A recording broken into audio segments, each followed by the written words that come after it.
Hello dear students. आशा है और उम्मीद है कि आप बेहतर होंगे और संघर्षों की तैयारी में आप अपने आप को लगाए होंगे। आज वक्त है, आज समय है कि थोड़ी सी आपको मेहनत करना है। अगर दौर थोड़ी सी मेहनत करके अपने जीवन को मुकाम पर पहुंचा लेने का है तो कर लीजिए। आप शर्म किस बात की करते हैं? आप आपको शर्म किस बात की है? आप किस टेंशन में मर रहे हैं? आप युवा हैं, आपके पास ताकत है। अपनी ताकत से अपने मकसद को जो है ना मुकाम पर पहुंचाइए। आज का हमारा एजेंडा, आज का हमारा मुद्दा करंट का है और करंट एक ऐसा विषय है जिस पर बात करना, जिस पर चर्चाएं करना आसान नहीं होता है। करंट को पढ़ना भी बहुत जरूरी है। करंट एक ऐसा विषय है कि आज आने वाले समय और आज भी जो है ना, जो पेपर आ रहे हैं, जो एग्जाम हो रहे हैं, उन एग्जाम में इनका महत्व बड़ा होते जा रहा है। इसलिए मेरा ये मोटो है कि मेरा उद्देश्य ये है कि आप शिक्षित बने और शिक्षित बनकर के आप नौकरी ज्वाइन करें। तो आप ध्यान रखें कि हाल ही में चर्चा में जो है ना, अगर क्वेश्चन पूछे तो देखिए जरा सा कि हाल ही में चर्चा जो है ना, उस चर्चा में रहा, यहां लिखा गया है कि हाल ही में चर्चा में रहा जो है ना प्रोजेक्ट कुशा का संबंध डीआरडीओ से है। यानी क्वेश्चन पूछेगा कि जो प्रोजेक्ट कुशा है उसका संबंध किससे रहा है, तो आसान भाषा में आप कहिए डीआरडीओ से रहा है। प्रोजेक्ट कुशा है क्या? डीआरडीओ देश की डिफेंस रिसर्च जो है ना ऑर्गेनाइजेशन है। इसका मतलब डीआरडीओ का पूरा नाम देखिएगा तो डिफेंस जो है ना वो रिसर्च एंड डेवलपमेंट ऑर्गेनाइजेशन होता है। यानी डेवलपमेंट जो है ना ऑर्गेनाइजेशन होता है। तो क्वेश्चन अगर आपसे पूछे कि जरा डीआरडीओ के बारे में बताइए कि डीआरडीओ का पूरा नाम क्या है, तो defence research and development organisation है। डीआरडीओ कैसी संस्था है? तो डीआरडीओ देश में सेना को लेकर के रिसर्च करती है। सेना को लेकर मिसाइलें बनाती है, हथियार बनाती है, उनके लिए ड्रोन बनाती है, उनके लिए तरह तरह के अत्याधुनिक जो है ना हथियारों का निर्माण करती है। हमारी डीआरडीओ देश का गौरव भी है। डीआरडीओ जो है ना, इसका गठन 1998 में हुआ था। 1958 जो है ना 57 में हुआ था। और इसका जो हेडक्वार्टर है, इसका जो मुख्यालय है वो नई दिल्ली में है। डीआरडीओ का स्टेब्लिश्ड बाय डीआरडीओ, डीआरडीओ की स्थापना होती है 1958 में। नई दिल्ली इसका मुख्यालय है और वर्तमान अध्यक्ष जो है ना वो समीर वी कामत है। यानी समीर कामत वर्तमान में डीआरडीओ के अध्यक्ष हैं। डीआरडीओ के पहले अध्यक्ष पूछेगा तो दौलत कोठारी थे। डीआरडीओ के पहले अध्यक्ष थे। 1958 में जब डीआरडीओ का गठन किया गया उस समय दौलत कोठारी को डीआरडीओ का अध्यक्ष बनाया गया और वर्तमान में डीआरडीओ के जो अध्यक्ष हैं वो समीर कामत हैं। आपको ध्यान रखना है कि अप्रैल 2024 में डीआरडीओ ने जो है ना वो भारतीय नौसेना के लिए एक स्पेस नाम का, एक स्पेस जो है ना वो स्पेस नाम से एक सिस्टम को लॉन्च किया है और इसका उद्घाटन किया है। और इसका उद्घाटन जो किया गया, इस स्पेस का जो उद्घाटन किया गया है वो इडुक्की में किया गया और इडुक्की आता केरल में है। तो क्वेश्चन आपसे पूछे कि जरा आप बताइए कि स्पेस का जो उद्घाटन है वो किसने किया है? डीआरडीओ ने किया है। किस सेना के लिए किया है? नौसेना के लिए किया है। और क्वेश्चन पूछे कि इसका स्पेस का उद्घाटन कहां किया गया है? तो इडुक्की केरल में किया गया है। ये है क्या? तो स्पेस बेसिकली है क्या? तो नौसेना की एक फिजिकल जो है ना और समुद्री विज्ञान प्रयोगशाला है। यानी फिजिकल और समुद्री विज्ञान प्रयोगशाला है। डीआरडीओ का मोटो पूछेगा तो वलस्य मूलम विज्ञानम होता है। डीआरडीओ का जो अध्यायवाक्य होता है वो वलस्य मूलम विज्ञानम होता है। और भारतीय नौसेना के जो नए प्रमुख बने हैं, अभी अभी जो नए प्रमुख बने हैं, उनका नाम दिनेश कुमार त्रिपाठी है, जो वर्तमान में डीआरडीओ के अध्यक्ष बने हैं। इसका मतलब है कि हमने कहा कि हाल ही में चर्चा में रहा प्रोजेक्ट कुशा का संबंध किससे है, किस संस्था से है? तो आप सिंपल भाषा में जवाब दीजिए कि डीआरडीओ से है। डीआरडीओ क्या है? तो डिफेंस रिसर्च जो है ना एंड डेवलपमेंट ऑर्गेनाइजेशन है। 1958 में इसका गठन किया गया, नई दिल्ली इसका मुख्यालय है और समीर कामत अभी वर्तमान में इसके अध्यक्ष हैं। हमने कहा कि इसका मोटो क्या है? तो इसका मोटो है वलस्य मूलम विज्ञानम।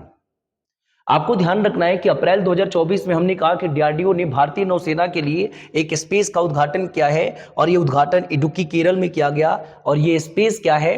तो नौसेना की फिजिकल और समुद्री विज्ञान प्रयोगशाला है। हमने कहा कि भारतीय नौसेना के चीफ चेंज हो गए हैं और भारतीय नौसेना के जो चीफ हुए हैं वो अभी वर्तमान में भारतीय नौसेना के जो चीफ हुए हैं वो दिनेश कुमार जो है ना त्रिपाठी हुए हैं। तो आपको ध्यान रखना है दिनेश कुमार त्रिपाठी जो है ना वर्तमान में अध्यक्ष हुए हैं। वायुसेना प्रमुख तो विवेक राम चौधरी ही हैं, थल सेना प्रमुख मनोज पांडे हैं, और भारतीय जो है ना तीनों सेनाओं के जो प्रमुख होते हैं जिनको सीडीएस कहा जाता है, ये लेफ्टिनेंट जनरल अनिल चौहान है।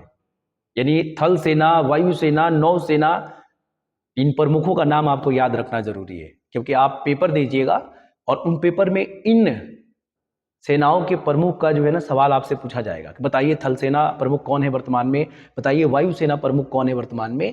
तो नौसेना प्रमुख दिनेश कुमार त्रिपाठी हैं, वायुसेना प्रमुख विवेक राम चौधरी हैं, थल सेना प्रमुख जो है मनोज पांडे हैं, और वर्तमान जो है ना सीडीएस अनिल चौहान है। आपको ध्यान रखना है कि भारतीय तटरक्षक बल के जो नए प्रमुख बने हैं वो राकेश जो है ना पाल बने हैं। तो भारतीय जो तटरक्षक बल है, इंडियन जो कोस्ट गार्ड है, इसके वर्तमान जो प्रमुख है राकेश पाल है। अच्छा, हाल ही में चर्चा में रहा जो है ना इनकोर ऐप तथा सी जो है ना विजिल ऐप जो है ना का संबंध किससे है, तो निर्वाचन आयोग से है। निर्वाचन आयोग ने हाल ही में इनकोर ऐप लॉन्च किया है और सी विजिल ऐप लॉन्च किया है। अभी वर्तमान में देश में 18वीं लोकसभा का चुनाव चल रहा है। देश का प्रधानमंत्री कौन बनेगा, हर पार्टी चाहती है कि मेरी सरकार हो, लेकिन आप समझदार हैं, आप देश की जनता है और देश का संविधान देश की जनता में बसता है, तो एक अच्छा शासक चुन लीजिए। ये मौका है, क्योंकि 5 साल पछताने से बेहतर है, 5 साल पछताने से बेहतर है कि आज अपनी उंगलियों का सही इस्तेमाल करिए और एक अच्छे जो है ना शासक चुनिए। तो हाल ही में जो है ना चर्चा में रहा इनकोर ऐप तथा सी विजिल ऐप का जो है ना संबंध किससे है, निर्वाचन आयोग से है। और निर्वाचन आयोग देश के लोकतंत्र का दूसरा सबसे मजबूत आधार स्तंभ होती है। डेमोक्रेसी में सबसे बड़ी भूमिका अदा करती है हमारी कौन, निर्वाचन आयोग। और निर्वाचन आयोग का गठन इसलिए किया गया ताकि देश में निष्पक्ष और पारदर्शी चुनाव हो सके। लेकिन हमारा निर्वाचन आयोग कितना स्पष्ट है चुनाव को लेकर के, ये शायद आपसे परे नहीं होगा, आप इसके बारे में जरूर जानते होंगे।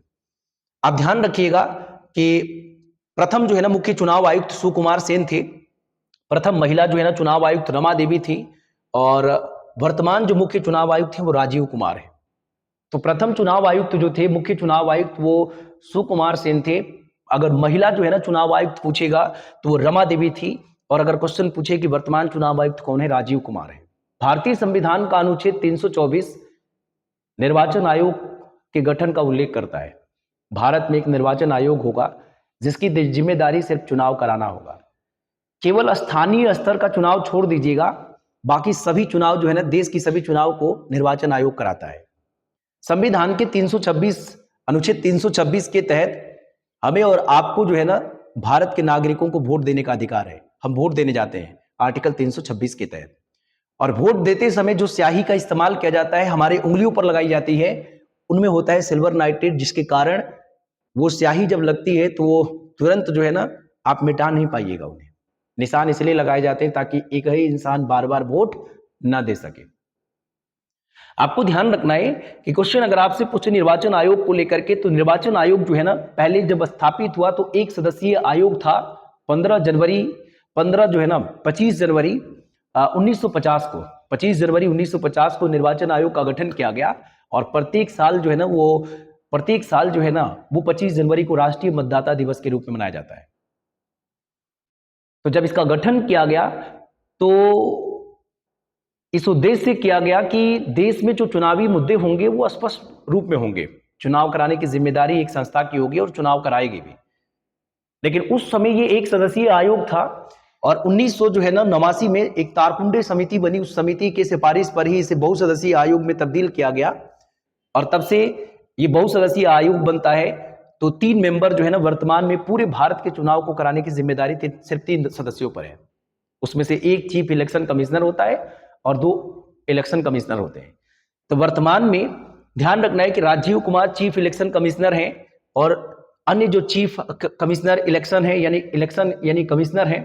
तो क्वेश्चन पूछेगा कि अन्य जो है ना चुनाव आयुक्त कौन कौन है, तो एक सुखबीर सिंह संधू बने हैं और एक ज्ञानेश कुमार बने हैं।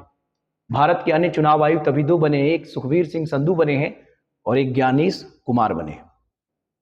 आपको ध्यान रखना है कि तमाम चीजें यहां ध्यान रखें कि नौसेना को लेकर के है कि नौसेना दिवस कब मनाते हैं, वायुसेना दिवस कब मनाते हैं, थल सेना दिवस कब मनाते हैं। और इस साल 2024 में 18वीं लोकसभा का चुनाव हो रहा है। लोकसभा एक उत्सव है, लोकसभा एक पर्व है। 18वीं लोकसभा का चुनाव हो रहा है, 7 चरणों में होगा। 19 अप्रैल का पहला चरण है और 1 जून को जो है ना वो अंतिम चरण है।